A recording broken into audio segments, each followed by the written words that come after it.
What is up? It's Jan back at it again with another nerdy bookish video. Welcome to Vlogmas or Bookmas or 25 days of Janmas, day 4.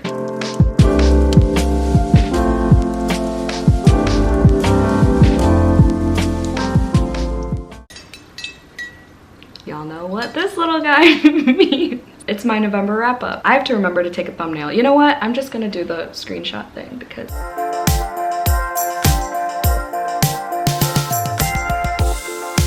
I forgot my journal. Hold on. Jesse's on stream right now. They're supposed to be filming too, but anywho. So we'll start with the stats as always. My recap. Oh, I didn't even fill it out.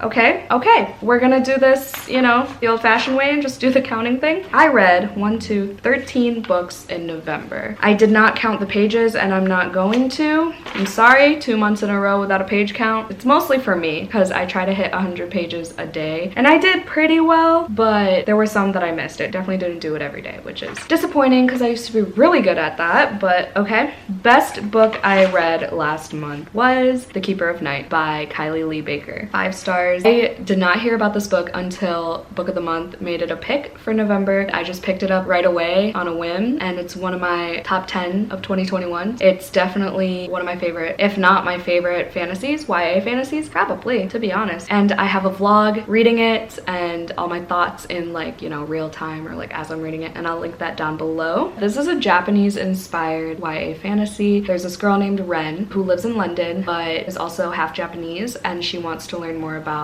her Japanese culture and she just like never feels like she's English enough or Japanese enough. One of those books, you know. She's a British Reaper and so is her brother. They go on this like mission to meet the goddess of death, and then there's like obviously a lot more to it, but no spoilers. There's like Japanese Shinigami, which are like the Japanese equivalents of Reapers, and there's like yokai demons, which are so vividly crafted, and I was able to visualize so many things, and that is so rare for me. I always say that it's hard for me to visualize fantasy worlds, fantasy creatures. It's hard for me to identify fan art and things like that. Like if it's not in our world and I don't have like a reference photo, it's hard for me. So the fact that The Keeper of Night could do that for me, that's how I know it's definitely like top tier. And there's just so much action in it. The world building is flawless. It's immaculate. It was like a 450-ish page book and the chapters were pretty long, and y'all know how I feel about long chapters, but this did not feel like a long book. And I absolutely adored it. I devoured it. Talked to the author a little bit on Instagram and I cannot wait for the second book. I'm so glad it's not a standalone because when that second book comes out, best believe I'm gonna drop everything. Drop everything now. Meet me in the pouring rain. Okay, the worst book I read last month. Damn, I didn't have anything below a 3-star. I had a pretty good reading month.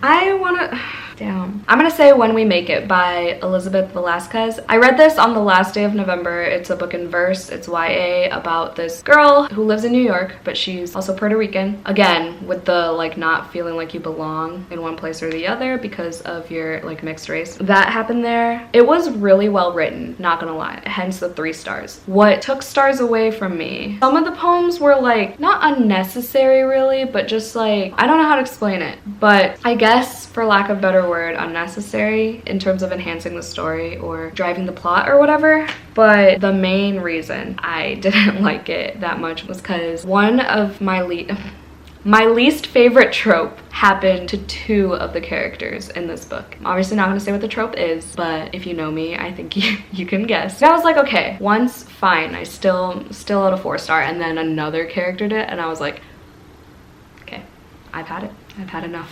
Number of Chicago appearances. If you didn't know, I'm from like 30 minutes from Chicago and I've lived here pretty much all my life. I just hate that city. Besides the music scene, I mean, I was a Cubs fan for a while. I still kind of am. I just like haven't gone to games or whatever. Other than that, I hate being in the city. It gives me so much anxiety. There's so many bad memories attached and everything. Anyway, so every time it's mentioned in books or movies or shows or whatever, I just cringe. So I started keeping track of them in books because it happens way more often than you think and it's really annoying. And I know know it's not just me, because every time people hear me talk about this, then they start noticing that Chicago is just like overused. There are so many bigger cities out there that like, why? And it'd be the dumbest reasons too. It's not even like an essential part to that particular story. It's like, oh yeah, my brother was from Chicago or some shit like that. And it's like, bruh. Anyway, 5 out of 13 mentioned Chicago. Number of BIPOC authors, 6, 7 out of 13. Pretty good. Books left on November TBR. Oh god, I hate this one. Why do I even keep track of this anymore? So I read 1, 2, 7 out of 15. So that leaves 8 that I did not read.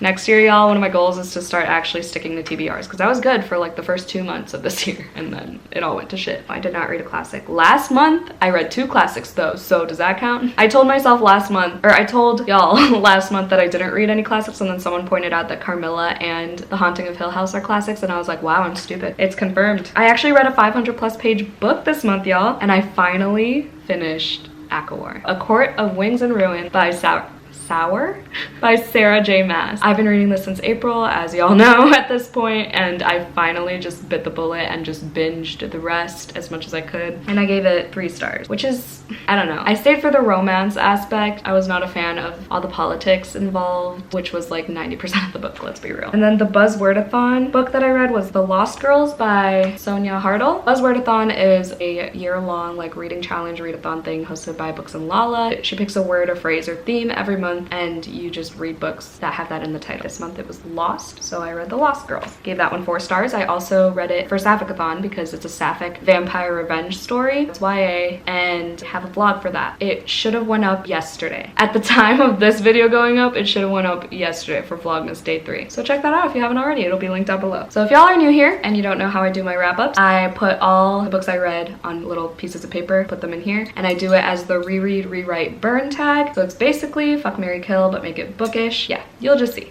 I have 13 books, so that'll give us 4 rounds and then 1 wild card, which could be either of 3 options. So I have You've Reached Sam by Dustin Tao, Blood Like Magic by LaSalle Sambury, which was my book club pick for Full Moon Book Club. All the information is always linked down below. And then Ramina by Junji Ito. All right. Also, another shameless plug, You've Reached Sam and Blood Like Magic have their dedicated reading vlogs coming soon for Vlogmas, just so y'all know. I would reread You've Reached Sam because it made me sob from just the prologue. This is about a young couple and the boyfriend dies. You find that out in the synopsis. So the girl's like dealing with grief, and I feel like this book really explores grief and depression and loneliness and, you know, young love in a very sophisticated manner. Then she calls him because she was lonely one day, and then he picks up, and so then you go through that journey with her and figure out what's real and what's not type thing. I gave this one 5 stars. Pretty much mostly any book that makes me cry is typically 5 stars. Like Akawar made me tear up a couple times, not like full on crying, but this I was like sobbing. You'll see in the vlog. I would rewrite Blood Like Magic. Listen, it was a brilliant book, but what really got me was the replacement for the word fuck. The author replaced fuck with hack, and it was just really cringy to me every time they're like, ah, hack me, hack him, hack everything. Like, I just could not. I would typically be like, okay, make it less sci-fi, but I think in this case, the sci-fi aspect was done pretty well, really well. I just don't prefer reading sci-fi and like technology things. I gave Blood Like Magic 4 stars. I really enjoyed it. My discussion with Jessie from Bowties and Books was really good for my book club, and I will have that linked down below as well. And then Ramina, I would burn. By far, it's my least favorite Junji Ito that I've read. I've read a decent amount now, and I'm about to read Tomie this month. I still don't know what the correct pronunciation is. Is it Tomi or Tomie? But Ramina was also like very sci-fi-y. Like, it's about this planet that's like invading the earth. That's essentially what it is. And anything space related, I just cannot. I mean, it was good. I still gave it 3 stars, but burn that one. Okay, next 3. When We Make It, The Lost Girls by Sonia Hartle, and The Keeper of Night. Okay, obviously rereading The Keeper of Night, already talked about her. She is beauty, she is grace. Like, definitely in my top 10 of 2021, like no doubt about it. I literally think about that book every freaking day of my life. It's so good, y'all. The character development too, and like the dynamic between the siblings and the witty banter between the characters. Oof! god, it's so good. Please read it, y'all. It's so freaking good. You can get it for $10 on Book of the Month as an add-on. I have a referral link always linked in my videos down below, so I got you. And then I would burn When We Make It because, again, that was the worst book. That's crazy that I have the best book and the worst book in the same chunk, set, whatever. And then The Lost Girls I would have to rewrite. Oh, there were some really cheesy YA lines in there. Cheesy in general, like not even for YA, it's just cheesy. There was this one line that I mentioned in the vlog and it said, if I tell you, then I'd have to kill you. And like that is the most cliche line ever and I just could not handle it. So things like that I would make it less YA, but I really did enjoy the book. It reminded me of a very young version of A Dowry of Blood, which y'all know is like my brand. I fucking love that book. I would live, die, breathe, and resurrect for that book. The character growth in that book as well was really good. Love a good revenge story, the humor. I keep looking at it, it's over there. I'm trying to like recall information, you know? Oh, did I actually write notes for this one? I think so. The humor, similarities to dowry of character growth, exploration of toxic relationships, and the meaning of memories. So there was this bank scene that I thought could have been shorter. If you know, you know. I haven't heard anyone else talk about this book, so it took a bit too long to get to the killing. Yeah, it dragged a little bit, and for like a 240 something page book, it should not have taken that long for the climax of the story. Timeline was a little confusing. All right, the next three. So we've got I Would Leave Me If I Could by Halsey, poetry collection. My last read of November. Beautiful World, Where Are You by Sally Rooney. And Monday's Not Coming by Tiffany D. Jackson. Okay, I'm sorry Halsey, but I would burn your poetry collection. It was very song-y as opposed to poetry. But you know, songs are poetry, whatever. But like, it was very clearly, like some of them were, like I wouldn't be surprised if she just like copy pasted lyrics from one of her songs that I've never heard and put them in there and I wouldn't have known a difference. Some were really relatable, but you know, it's not the best writing at all. I got the book because it was on sale and the cover's really cool and I love Halsey. I say just stick to music. No offense. Oh, did I thought I got lipstick on it. Okay, and then I think I would reread Beautiful World, Where Are You? No. Sorry, I would reread Monday's Not Coming. I would do it physically. I listened to this only audibly because I was rushing to get it into my Read Taylor Swift vlog, which I'm very proud of, so I'll link that down below. So yeah, I want to read it physically because everyone raves about this book and I feel like I rushed a lot of the parts because I was only listening to it on audio, which tends to happen a lot with audiobooks. That's why I don't enjoy them as much, because usually I just pick random audiobooks that I like don't own or I'm not anticipating. It's just like basically to keep me occupied from point A to point B while I'm driving, or if I need to get a book done quicker, like for my book club or, you know, a vlog or something. Y'all get the gist. I don't know why I'm over explaining literally everything in this video. Beautiful World, Where Are You by Sally Rooney, I would rewrite. I have a video coming up later that says that it's doing too much. Like there were these factual parts, like there were these email exchanges between these two women and there were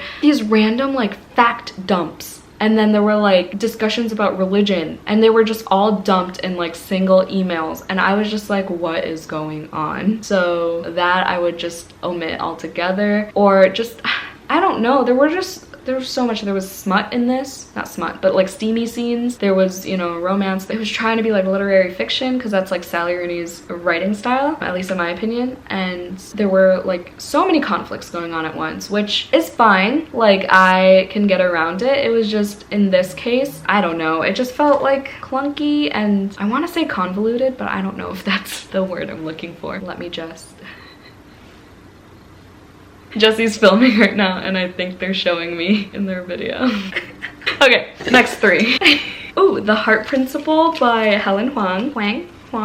Aquawar, and then Hang the Moon by Alexandra Bellefleur. The Heart Principle I would reread. This is the one I enjoyed the most out of all three of these. My buddy read this with Jesse, which was super fun. The steamy scenes definitely lived up to the hype that the Kiss Quotient gave me. I didn't really like The Bride Test, which was the second book in the series. This one is the only one of the three that I read physically though, and I really liked it. The way that the two main characters were so raw and like brutally honest with each other, I absolutely loved that. Their communication was stellar, but then there was like this one part that was a little bit of a misunderstanding, but they fixed it really quickly. I hate when miscommunication is the entire conflict of a story. It doesn't need to happen. It's like traffic. It doesn't need to happen. I'm like blanking out on this. This woman and her boyfriend took a break or whatever, and they're like, he wanted an open relationship. So she's like, fine, fuck it, let me get in my bad bitch mode. And so she downloads a dating app. This other guy from the other books, side character, downloads a dating app, and you know, bam bam. And then there's like all this family drama. The love interest was so understanding of our main character's autism. He just respected her boundaries so well. And then he had a lot of insecurities too. And then they were just so understanding of each other, and it was so sweet and wholesome. Yeah, I loved it. So I would reread that. Gave that one. I gave it 4 stars. I don't think I gave my Monday's Not Coming, I gave 3 stars. Beautiful World, Where Are You? I also gave 3 stars. I Would Leave Me If I Could, I gave 3 stars too. I think those are all. Okay, I would rewrite Apple War to be more romance, less politics, and a lot shorter, please, because that took me too many months. And then Hang the Moon, I would have to burn. The romance, it was cheesy. It was good. I enjoyed it. I enjoyed the storyline. Listened to this one on audio. I did like it more than Written in the Stars, which was the first book. I loved the love interest and the whole friends to lovers trope in this was done well, and like the cheesy rom-com shit that went down. If you know, you know. Not gonna reread it. I'll continue with the series. I think the 3rd one comes out next year, but yeah, I would have to burn that one. And then the last one is The Comfort Book by Matt Haig. Gave this one 4 stars. I would reread this. So Matt Haig is the author of The Midnight Library, if you didn't know. So I picked this one up randomly while I was shelving books. I saw it and I was like, oh, this looks cute. And then I opened to like a random page with like a passage, and I was like, okay, I know this book will resonate with me in so many ways. So I read it in like a day, and it did. If you ask me now though, I couldn't tell you what exactly I learned from this book, but that's why I would reread it. Oh my god. These things just come to me sometimes, you know. So that is that. That's my November wrap up. Good luck to everybody in their December reading. I know I'm stressed. I know we're all stressed, but we're all in this together. Oh god, okay. Thank you so much for watching my November wrap up. Hope y'all enjoyed. If you made it to the end of this video, put the crescent moon emoji down below, because the last book I talked about, oh, the last book I talked about was The Comfort Book. Whatever, put the crescent moon emoji down below. Merry everything and happy always, and I'll see y'all for Vlogmas Day 5. Bye.